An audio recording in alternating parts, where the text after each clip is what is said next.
Hello teachers! Today I will walk you through how to use the Math Picture Hunt resource.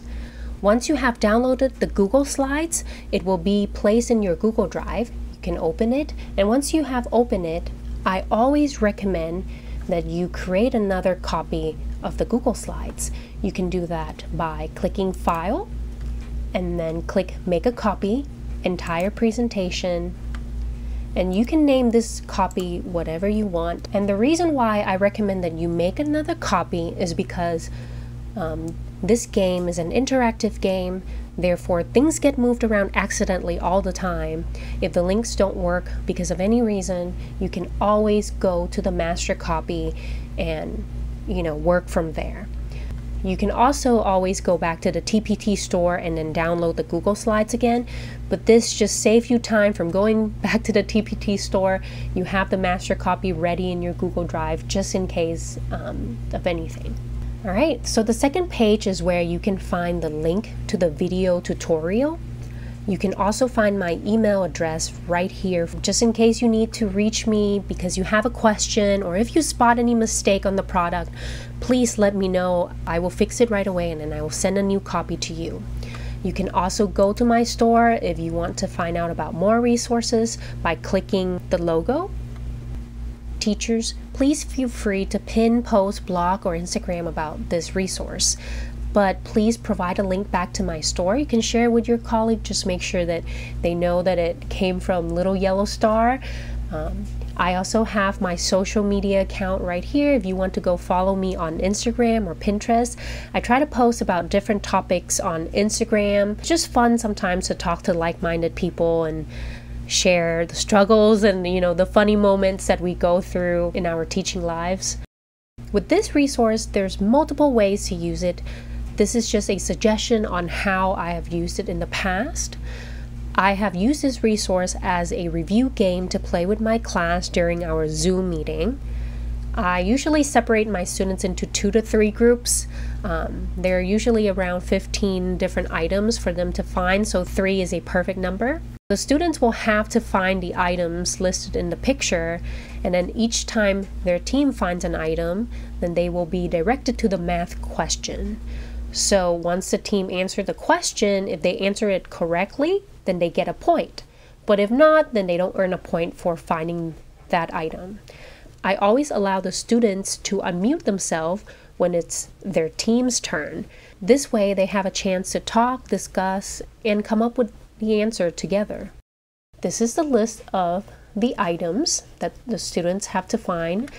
And the reason why these are little check boxes is because if you are using this through a smartboard or Zoom, there's always an annotate function, and you can always kind of make a little check mark so then you know that that item has already been found, and then the students won't try to look for the same item. The way I use this resource is I always click Presenter View. I don't really like to use this resource in the Google Slides workspace because the kids can see the different slides on the side, and I wish there's a function that I can hide them, and if there is, please email me and let me know. So I always click Presenter View.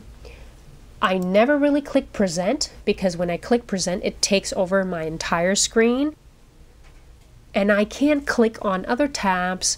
I don't really have a lot of control, especially if I'm using this with my students on Zoom. If I'm sharing my screen with the students and someone has trouble with their audio and they typed in chat, I can't see the chat.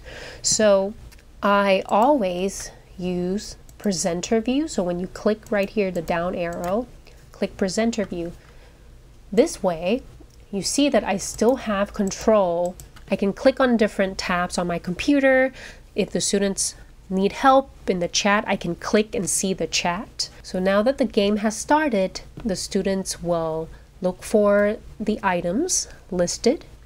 The students will have to decide with their teammates which item they want to select because they're going to find multiple items. So then they have to tell me, we are going to choose the honey jar. And then I will ask them, okay, where is the honey jar? And they're like, oh, it's by the little boy.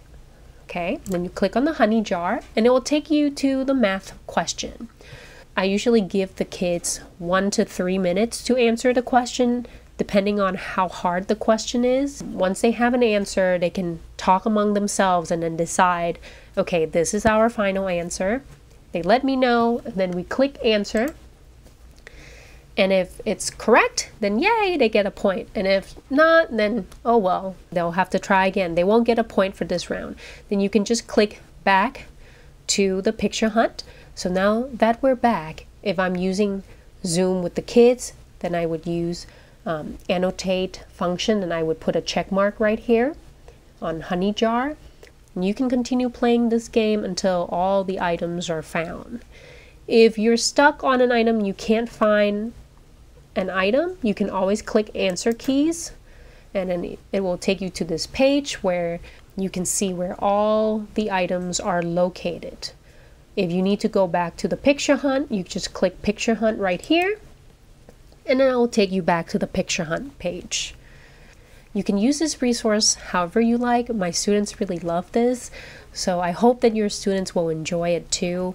If you have any questions or any suggestions, please feel free to message me or email me at contact.littleyellowstar@gmail.com. Thank you so much for watching the video tutorial, and enjoy. Bye-bye.